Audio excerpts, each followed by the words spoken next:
Hey girl, happy Thursday. Welcome back to the show. I am gonna start our episode with the giveaway. That's right. Last week, I shared about a giveaway for one of my favorite 9 recommended reads. It is gonna be all yours to the lucky listener, Katie Lou who sent such exceptional review. I truly appreciate you. And I'm gonna read it for you all today. Great listen to put into practice. Katie gave us 5 stars and says, love this podcast. She has been through it and successfully made it to the other side of an eating disorder. She continually provides thought-provoking content for you to consider and shares resources for recovery. For anyone that thinks they might have an ed, just give it a listen. Your life is made for so much more than being obsessed with food and body. Please know you're not alone. Thank you so much, and reach out to info@lindsaynickel.com. We are going to give you one of those 9 reads of your choice. And thank you if you left a review and a rating of the show. I just want to thank you right now. Every single time a new rating and review is left, there are more listeners that are able to join us. And that is what this podcast is made for. It's made for listeners like you, women like you, that are looking for freedom. Now let's dive into today's show. I can't wait to share the topic with you. Hey girl, welcome to the Her Best Self podcast. I'm Lindsay Nickel, former competitive figure skater and perfectionist, turned God-led imperfect boy mom and digital CEO. If you find yourself constantly thinking about food and wondering if you'll wake up one day free from the obsessive thoughts and behaviors controlling your life, then I've created this podcast for you. Because I know exactly what it's like to be a downright hot mess, trapped in a destructive cycle of disordered eating. I finally found freedom, and you can too, girlfriend. So if you're ready to heal your relationship with food and body and break the chains of control and show up in your best health, then grab your favorite Tarjay journal and let's get to it. So you can start living your best life as your best self. Let's dive right into today's show. We are going to talk about the reasons why you eat. And do you know why you eat? Because today I'm going to be breaking down the reasons why. There are a few reasons why we actually eat, and it's really important when we can uncover those layers and those reasons why we eat, because then we can get really present with our thoughts and our perceptions and our beliefs around food and what we're making it mean. And this is what allows us breakthrough when we are really, really focused on freedom from disordered eating and food controlling our life. But we've got to get into the weeds on why we do what we do. So today I'm going to be sharing a couple of things from Science of Food and People, and I'm going to be sharing a research-related study as well, which I think will be extremely helpful just to boost this episode and to give you some science behind what we're talking about today. We eat for 3 main reasons. So the first is we eat because we're hungry. Think about going by a window shop or going into a restaurant and you smell a certain food, or you can really get present in tasting certain foods. This is one of the main reasons why we eat. We have this physical desire for food. We might see an advertisement for a certain food, or we might have a desire very often for a certain food. And so this can sometimes be called triggering foods. And so this is stimulated by the brain, similar to what occurs in different addictions. And so when we talk about appetite, we can also have a desire for large amounts of food, or we can eat very often. But really what I want to talk about in terms of taste and in terms of smell is that our mind also has so much control over the way that we perceive food and the way that we actually taste it and digest it, which is super crazy. But I wanted to share a study with you. In this one study, researchers made participants eat chocolate yogurt in a dark room. And then they told the participants that the yogurt was strawberry flavored, even though they were all eating chocolate flavored yogurt. Girl, 59% of participants rated the yogurt as having a strawberry flavor, a nice strawberry flavor. They actually expected strawberry and therefore they tasted strawberry. What does this tell us? This tells us that you actually have food expectations. And so when you're sitting there preparing to eat, or when you're sitting there thinking about food, you're expecting it to taste good or you're expecting it to taste unpleasant. All of these perceptions are based upon your imagination. And so when we can break down one of the reasons and one of the major reasons why we eat and how that is tied to hunger, appetite, taste, and smell, we can really get present and mindful when we're eating.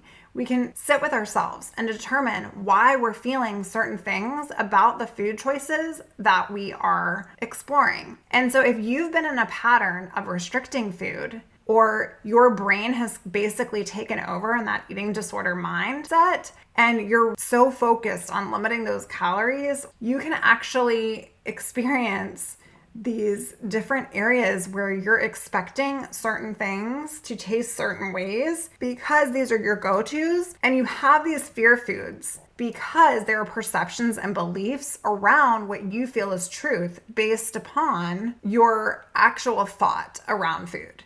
And so this is something that we do in private personalized coaching. We really get present on intuitive eating, what it means, and the reasons why we eat, and breaking down the reasons why. So I broke down for you why we eat in terms of hunger, taste, and smell. And I want to talk about two other reasons. So we also eat because we need physical energy. We have that physical need for food. We have nutrient requirements that our body needs to survive and just to sustain life and to function properly. And what I want you to do today is really think about hunger in your body.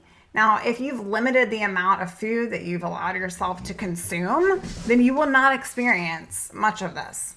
In fact, when we're learning to eat again and we have limited certain amounts of food, sometimes our body is way out of whack. And so we just have to trust and lean in with ourselves and make a plan and stick to our plan and really be mindful of the fact that it's going to take time. Things that really triggered us, food that really was off limits in our mind, those fear foods, all of that, and even just having a normal food schedule, it's going to take time. But when we start feeding our body again the way that it should be fed, when we start leaning in to hunger cues, we're going to experience more hunger cues. And we're actually going to create a pattern of our body for our body to want that physical hunger, that physical desire, and that appetite. All right, I'm also going to talk a little bit about why we eat in terms of emotional desire.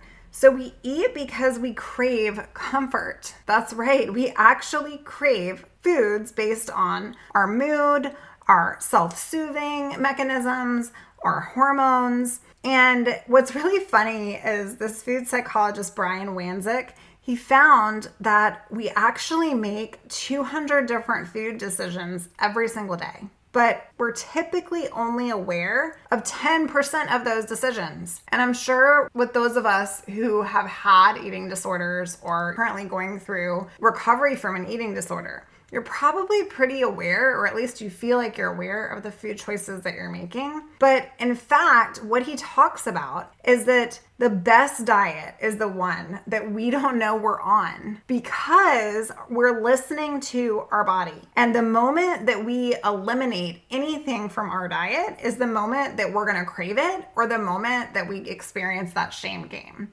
It's that never-ending cycle.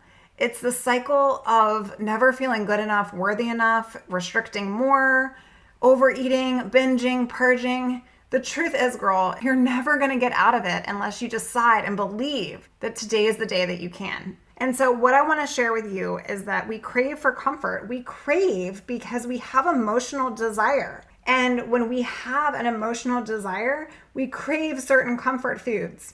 When I think about my childhood as well, I think about going over to my grandmother's and having warm blueberry muffins. And that was something that I truly missed when I was going through my battle with anorexia. but it's just certain foods remind us of certain people and certain places and certain experiences. And they also remind us of how comforting it can be. And it's okay. This is what I want to share with you today. It's okay to eat for all of these reasons. It's okay to taste and smell and nourish our bodies. It's okay for your body to need the ability to have carbs for your brain to function. And it's okay for you to crave certain foods. I want you to lean into that today, friend. I want you to honor your body, and I want you to nourish it so that you can flourish.